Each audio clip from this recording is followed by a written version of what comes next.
Hello everyone, steno with Arihant पर आपका स्वागत है। एडिक्टेशन मेवाड़ सीरीज से 85 शब्द प्रति मिनट की गति पर रहेगी। यदि आप इसका पीडीएफ प्राप्त करना चाहते हैं तो आप हमारे टेलीग्राम ग्रुप को ज्वाइन कर सकते हैं, जिसका लिंक डिस्क्रिप्शन में दिया गया है। चलिए तो डिक्टेशन लिखना प्रारंभ करते हैं। डिक्टेशन 5 सेकंड बाद। पिछले वर्षों से वैश्विक और राष्ट्रीय स्तर पर पर्यावरण से संबंधित बहस चल रही है।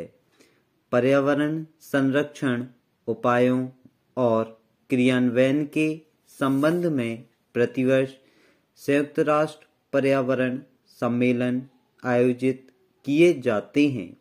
इन सम्मेलनों में कोई व्यापक सहमति नहीं बन पाई है। पर्यावरण संरक्षण ओजोन परत केवल चिंता और बहस के विषय बने रहे हैं। इनका हल निकालने की दिशा में प्रगति नहीं हो पाई है। सरकार ने 10 साल पुराने डीजल वाहनों पर रोक लगाने का फरमान जारी किया है। यह बहुत अच्छा कदम है, लेकिन प्रदूषण से निजात पाने के लिए सबसे पहले हमें शुरुआत करनी होगी, क्योंकि हम लोग ही हैं अनेक तरीकों से और पुराने डीजल वाहनों से वातावरण को इतना प्रदूषित करते हैं। यह हमारे लिए बड़े दुर्भाग्य की बात है कि दिन प्रतिदिन प्रदूषण का कहर बढ़ता जा रहा है। एक ताज़ा रिपोर्ट के मुताबिक हमारे कई शहरी इलाके ऐसे हैं जिनमें संक्रमण संबंधी बीमारियों का खतरा सर्वाधिक रूप से बढ़ रहा है। अगर हालात में जल्द से जल्द सुधार ना किया गया तो स्थानीय लोगों के लिए सेहत संबंधी मुश्किल काफ़ी बढ़ जाएगी, जो दुखद पहलू है। हम सचेत हैं, हमारी सरकार सचेत है, इसलिए वायु गुणवत्ता सूचकांक से संबंधित योजना बड़े शहरों में शुरू की गई है।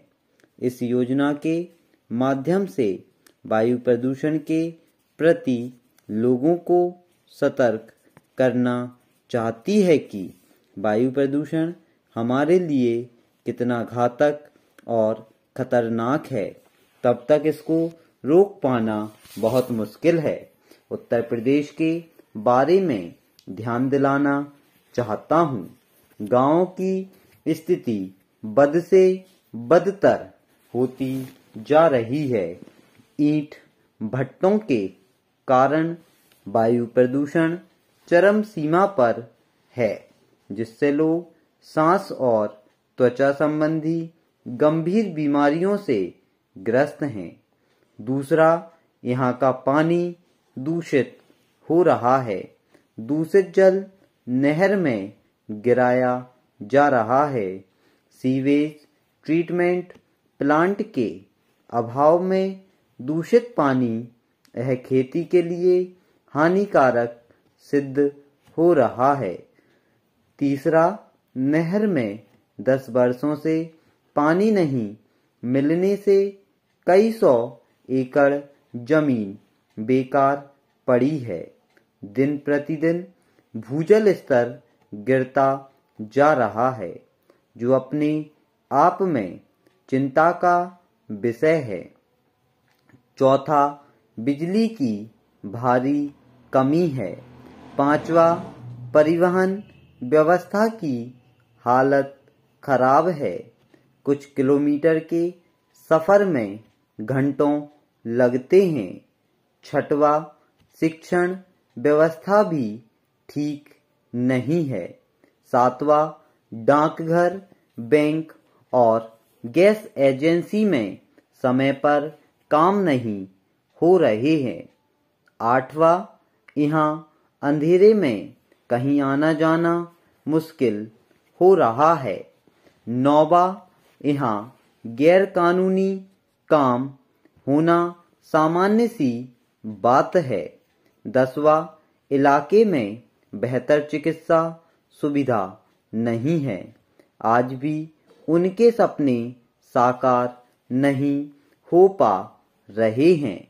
श्रीमान 20 साल की मोहब्बत अचानक युद्ध में बदल जाए तो ताज्जुब होना स्वाभाविक है। यही युद्ध की स्थिति चीन और अमेरिका के बीच बन रही है। जुलाई 1971 को तत्कालीन अमेरिकी विदेश मंत्री ने चीन की यात्रा की थी। अगले 2-3 वर्षों में क्रमशः 3 बड़े अमेरिकी नेता चीन गए थे। उसके बाद आपसी व्यापार और मोहब्बत का नया सिलसिला दोनों देशों के बीच शुरू हुआ। पाकिस्तान की याहिया सरकार ने चीन और अमेरिका के बीच ये रिश्ते कायम कराने में अपनी अलग भूमिका निभाई थी, जिसके कारण यह रिश्ता धीरे धीरे बहुत आगे बढ़ रहा था। असल में अमेरिका को उन दिनों एक बड़े बाजार की जरूरत थी और भारत में तत्कालीन इंदिरा गांधी की सरकार आत्मनिर्भरता पर ही ज़्यादा जोर दे रही थी। इसलिए अमेरिका का यहाँ बाजार बनाना कोई आसान काम नहीं था। चीन को भी पूंजी निवेश की जरूरत थी, इसलिए दोनों देशों के लिए वह माहौल अनुकूल और बहुत अच्छा था। बीच में पाकिस्तान भी दोनों का चहेता बना हुआ था, लेकिन आज हालात यहाँ तक पहुँच गए हैं कि 4 फरवरी को अमेरिका ने चीन के साथ व्यापारिक प्रतिबंधों की घोषणा कर दी।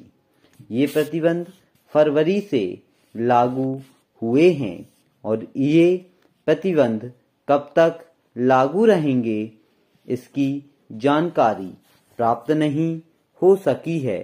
अब उनके आधार पर चीन का जो माल अमेरिकी बाजार में पहुंचेगा उसकी कीमत 2 गुनी हो जाएगी, क्योंकि अमेरिका ने चीनी दाल पर 100% टैक्स लगाने की घोषणा की है।